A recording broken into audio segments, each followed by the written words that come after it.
Hello guys, welcome है आपका। देखिए, आगे हम लोग कंटिन्यू करते हैं। ठीक है, आपने जो ऑपरेटर है हमारा, ठीक है, डेल्टा ऑपरेटर, उसको देख लिया। डेल्टा ऑपरेटर क्या होता है हमारा? ये हमारा कहलाता है डिफरेंस ऑपरेटर। ठीक है, डिफरेंस ऑपरेटर। अब इसमें ये दो तरह का होता है, ठीक है ना।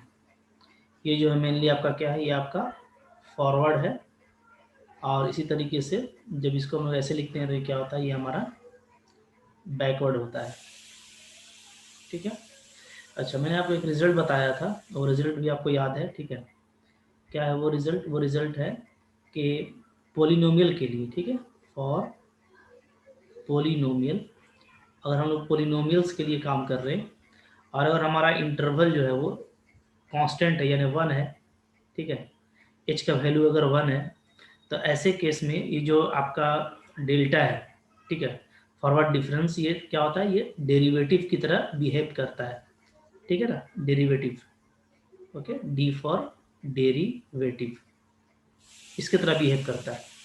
यानी मैंने आपको बताया था कि अगर डेल्टा एक्स एन आपको निकालना है तो इसका फॉर्मूला आप लिख सकते हैं क्या?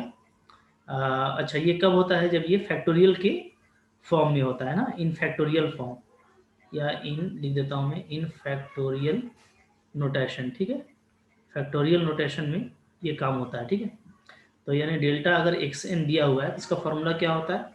इन आपका आगे आ जाएगा और ये क्या हो जाएगा, और ये आपका हो जाएगा एक्स एन माइनस वन। क्या हो जाएगा ये? X n minus one. ठीक है, यानी अगर आप कहीं पे ऐसे निकाल रहे हैं डेल्टा एक्स का पावर 3, ठीक है, प्लस 2 एक्स का पावर 2, ऐसा, तो डायरेक्ट आप क्या लिखेंगे? 3x2, ठीक है, फिर यहाँ पे 2 कांस्टेंट निकल जाएगा और 2 2 या 4, तो 4x1, ऐसा आप लिखेंगे। ठीक है, तो पोलिनोमियल अगर हो, याद रखिएगा, अगर पोलिनोमियल है, ठीक है, और फैक्टोरियल नोटेशन में उसको आपने लिखा हुआ है, तो उस केस में क्या होता है, ये डायरेक्टली जो डेल्टा है ये आपका डी की तरह बिहेव करता है। ठीक है ना। ओके, तो उसी की तरह से यहाँ पे अगर डेल्टा इन्वर्स आपको निकालना है, ठीक है, तो डेल्टा इन्वर्स क्या होगा? तो ये डेरिवेटिव का जो इन्वर्स फॉर्म होता है, यानी क्या, यानी आपका आई, दैट मीन्स क्या, इंटीग्रल। ठीक है, तो ये आपका इंटीग्रल की तरह बिहेव करेगा। ठीक है, जैसे इंटीग्रल का फॉर्मूला हम लोग क्या लिखते हैं? ठीक है, डेल्टा इन्वर्स आपको निकालना है एक्स एन, ठीक है, फैक्टोरियल नोटेशन में, तो क्या होता है इंटीग्रेशन में, आपका पावर जो है वो 1 ऐड हो जाता है ना।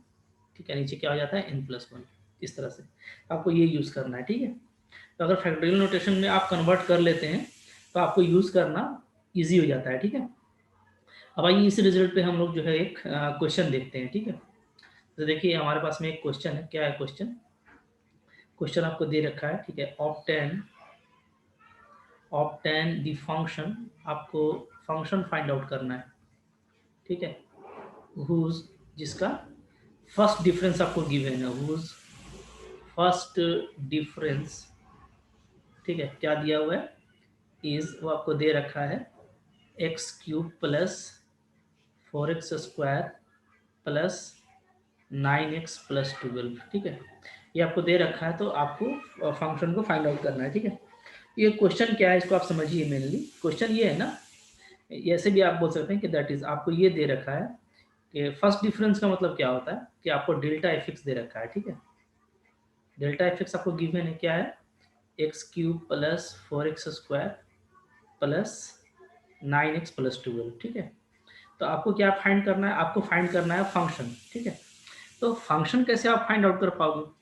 तो यहाँ से अगर आपको फंक्शन निकालना है तो आप इसको ऐसे लिख सकते हैं ना, ये चल जाएगा आपका डेल्टा इन्वर्स के फॉर्म में, इधर आ जाएगा आपका x cube plus 4x² plus 9x+12। ठीक है, ओके, अब यहाँ पे डेल्टा इन्वर्स आपका यूज़ नहीं करेगा, जो है आप यूज़ नहीं कर पाओगे, इसलिए कि पहले ये आपका देखो पोलिनोमियल तो है ये, ठीक है, पोलिनोमियल है, लेकिन ये आपका अभी फैक्टोरियल नोटेशन में नहीं है। ठीक है, तो फैक्टोरियल नोटेशन में पहले हमको कन्वर्ट करना पड़ेगा। ठीक है, तो अब देखिए इसको हम लोग फैक्टोरियल नोटेशन में कैसे कन्वर्ट करेंगे, तो इसको मैं ऐसे लिख देता हूँ, डेल्टा इन्वर्स। ठीक है, इसको मैं ले लेता हूँ फैक्टोरियल नोटेशन में, एज्यूम कर लेता हूँ कि ये ऐसे बनेगा ax3, ठीक है, फिर प्लस यहाँ पे कुछ मेरा दूसरा पैरामीटर b ले लेते हैं bx2, ठीक है, फिर प्लस सी x1 और प्लस डी, ठीक है। ये हम लोग से कर लेते हैं, एज्यूम कर लेते हैं, ठीक है। जब आप ऐसे एज्यूम कर लेंगे तो आपको क्या करना पड़ेगा, सिर्फ जो है आपको ए बी सी का वैल्यू फाइंड आउट करना है, ठीक है ना। से कर लिया हम लोगों ने, हाँ, मान लिया कि इसका जो फैक्टोरियल नोटेशन है वो ऐसा आएगा, ठीक है। तब ए बी सी कैसे फाइंड करेंगे हम लोग, तो वेयर, ठीक है, capital A B C D, ठीक है, कैन बी ऑब्टेंड। इसको तो ऑब्टेंड करने का तरीका मैंने आपको बताया हुआ है, ठीक है। लेकिन जो अच्छा तरीका है, फास्ट तरीका है, वो क्या है, वो है सिंथेटिक डिवीजन। तो उससे ऑब्टेंड कर लेते हैं, कैन बी ऑब्टेंड, ठीक है, bye synthetic division, synthetic division, ठीक है। अच्छा, अब यहाँ पे देखिए हमको इंटरवल गैप नहीं दे रखा है। अगर नहीं दे रखा है तो आप खुद से ले लेना h=1, ठीक है ना। ओके, h= अगर 1 लेते हैं तब तो आपको काम करना भी सिंपल हो जाता है, ठीक है। कैसे काम करते हैं आप, आपको तरीका मैंने बताया हुआ है, ठीक है। आप पहले इस तरह से एक लाइन खींच लीजिए, ठीक है, और जो वैल्यू है, कोएफिशिएंट है, उसको आप लिख लीजिए। क्या क्या कोएफिशिएंट आप देखिए यहाँ पे कोएफिशिएंट है आपका 1, ठीक है, यहाँ पे 1 है, ओके। फिर ये आपका 4 है, यहाँ पे आपका 9 है, ये आपका 12 है। तो सबसे पहले हम लोग क्या लिखेंगे ऊपर में, 1 4 9 और 12, ठीक है। आपको पता है कि ये डेफिनेटली क्या हो जाएगा, ये आपका हो जाएगा डी, ठीक है। लास्ट से स्टार्ट करते हैं। अच्छा, एच मेरा 1 है तो मैं इसको 1 से स्टार्ट कर सकता हूँ, ठीक है। आइए मैं इसको इधर 1 से स्टार्ट करता हूँ। तो यहाँ पे सबसे पहले हम 0 लेते हैं, ठीक है। अच्छा, थोड़ा सा ये लाइन ये हो गया, थोड़ा इसको सीधा कर लेते हैं, ठीक है, ओके। तो इसको 0 से लेंगे, क्लियर है। चलिए, तो अब यहाँ पे हम लोग क्या करने वाले हैं, ठीक है। आप देखेंगे तो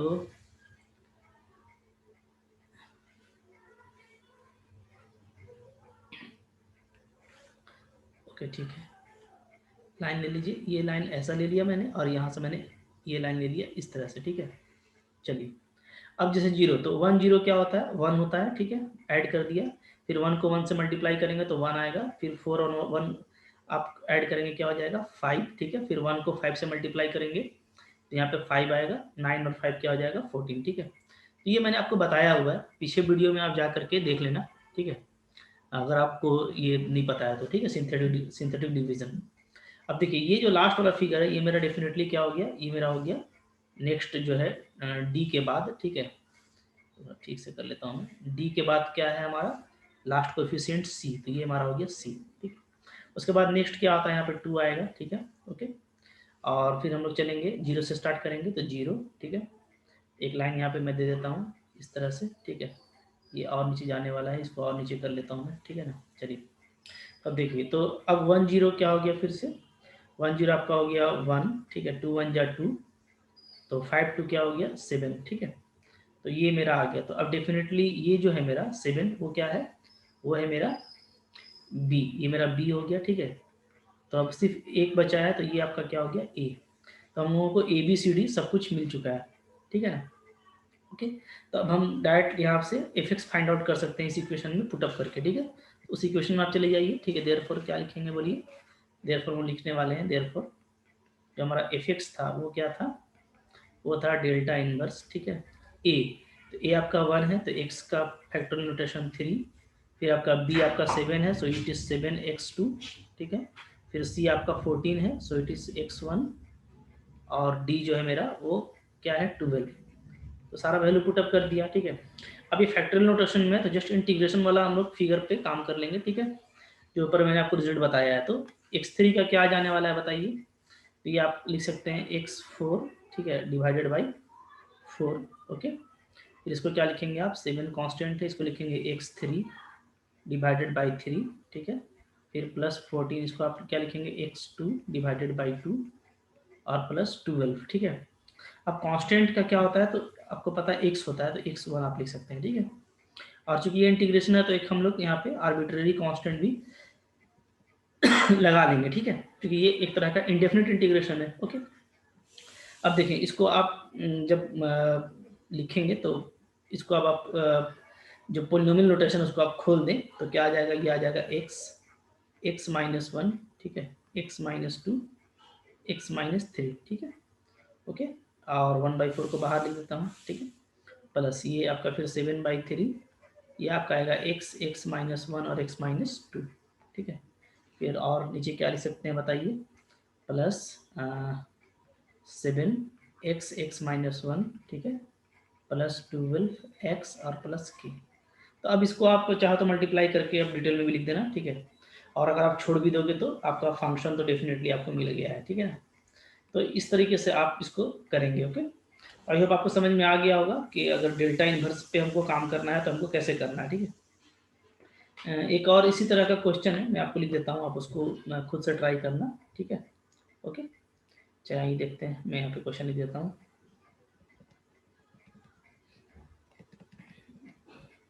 ओके।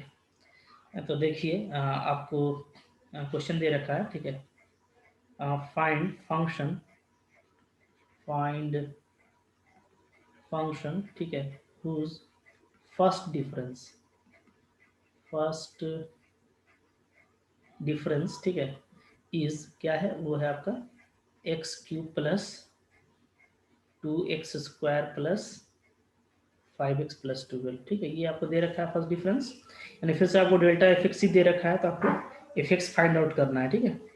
आप इसको फाइंड आउट कर लीजिएगा। इसका जो आंसर यहाँ पे गिवन है ना, वो है x4/4, ठीक है, plus x³/6 plus 25/4x² minus 29x/6 plus के। तो आप देख लीजिएगा, ठीक है, यही इसका आंसर आना चाहिए।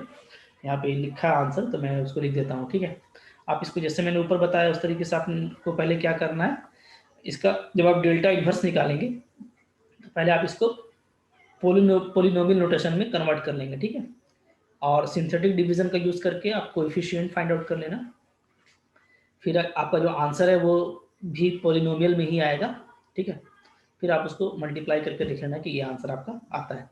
क्लियर है, ठीक है। तो आई होप आपको यहाँ तक समझ में आ गया, तो आप इसको अपने से कर लीजिएगा, ठीक है। इसके बाद जो है हमारा वो जो है न्यूटन का जो फॉरवर्ड डिफरेंस फार्मूला है, बैकवर्ड डिफरेंस फार्मूला है, वो आएगा, तो हम लोग उसको फिर नेक्स्ट वीडियो में करते हैं, ठीक है। Thank you for watching.